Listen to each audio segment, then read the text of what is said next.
Hi, welcome back. I'm Chuck, and today we're going to take this old crib and turn it into a desk.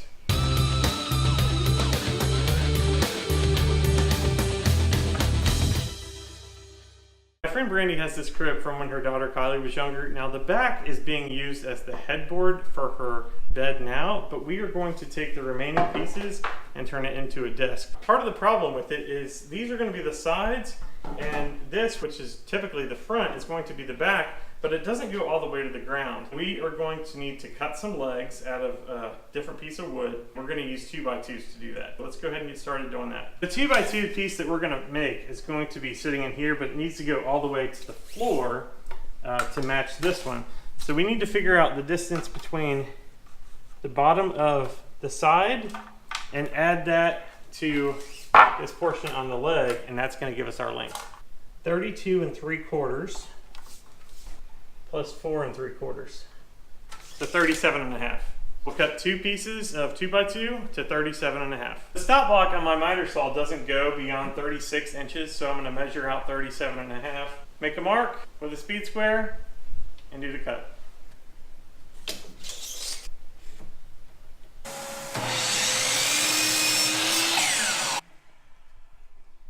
check this one. This is going to be how our leg sits. And now we just need to make one more. Now we have the legs cut, and we want to use the same holes in the crib for the dowels and the screws that were original to it. We're going to make those holes in the legs, and now I'm going to mark the center of the holes with a square so we know where to drill into the new leg. I made the measurements on one of the legs. Since we have two legs, I'm just going to transfer them over onto the other one using a speed square. I want to drill halfway through the width of this board, so I'm going to take a 3/4 inch piece of wood and make it as a straight edge so I can go draw a line in the center of the 2x2 so I can drill my hole at the right spot on the board. Now that I have this lined up, I can put my drill bit at this intersection and drill the hole. I'm going to use a brad point bit for this hole, and this bit has a little point on the end called a brad point, and if you push it in, it actually sticks into the wood and keeps it steady so that when you start to drill in the hole, the board doesn't shift.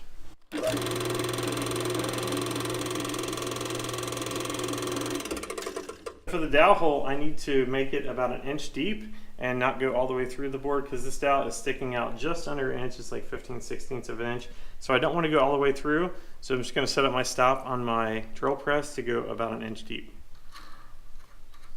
We have the stop set up, so now we're going to drill the hole for the dowels.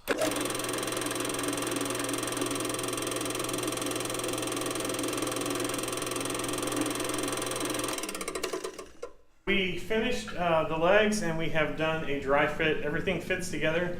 Now we need to attach this springboard, which is going to be where we sit a piece of plywood that we're going to later paint, and I'll show you that as it comes. Now we're trying to figure out how high we want the desk so we can drill holes into these little places that hold this spring up. Then we'll stain the legs and we'll work on the desktop. Now we are going to drill a hole in the legs for the spring that would hold the mattress, but now it's going to hold the desktop to attach to. We're going to make that 26 inches from the bottom on all 4 of the legs. I'm going to go ahead and drill those holes.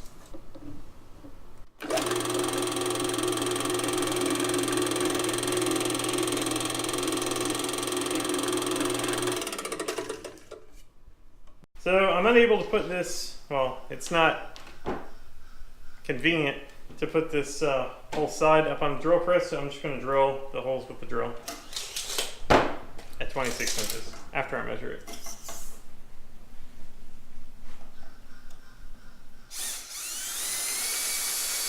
We bought a piece of 2x4 birch plywood to use as the desktop, and the spring that we're going to attach it on is actually a little bit bigger than 2x4, and I'm going to add some border along this to extend the size out, and I'll go ahead and cut that with some scrap lumber, and we'll attach it onto the plywood.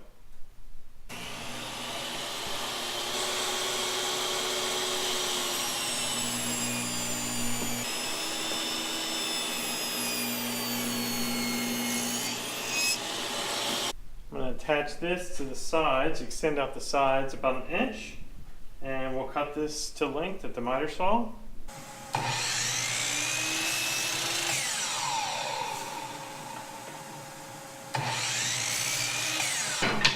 And you can leave it on.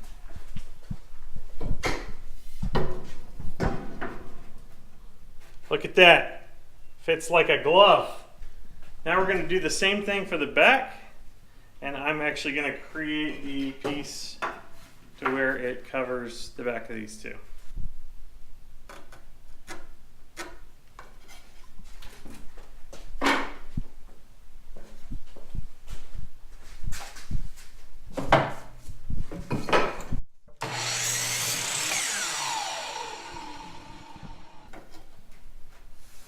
All right, there we go.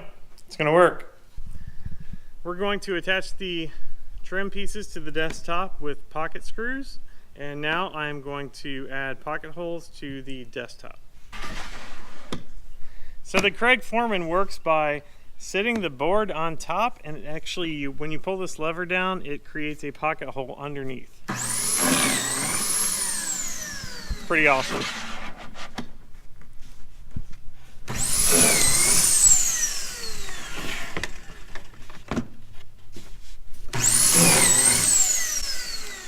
I'm going to put these pocket holes in, and I'm also going to reinforce it with glue.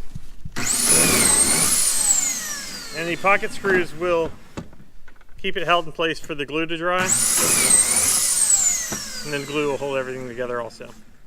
We have all the trim pieces cut and the pocket holes into the desktop. Now I'm going to glue and pocket screw them onto the plywood, the trim that is.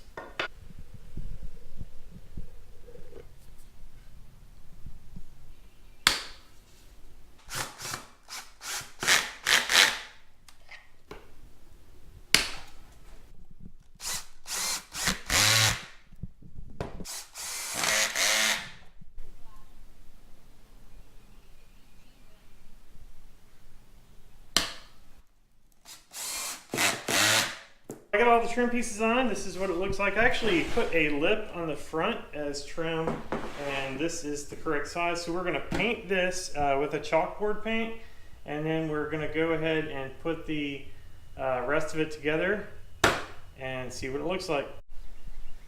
We're going to use the router table to add a roundover to the front top of the desk.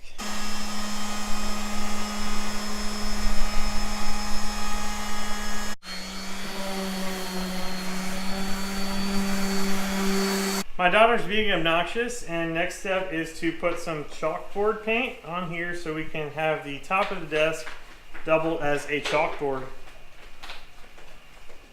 This stuff goes on real super thick, which is totally cool.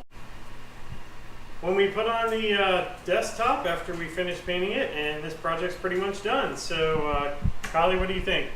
I like it. Cool. Thanks, Chuck. You're welcome. Alright, so go ahead and hit the subscribe button over here, and there's another video to check out over here, and we'll see you next time. Ah! I'll leave that in. Bunch of pocket screws, or pocket holes, in the... I'm going to start that over.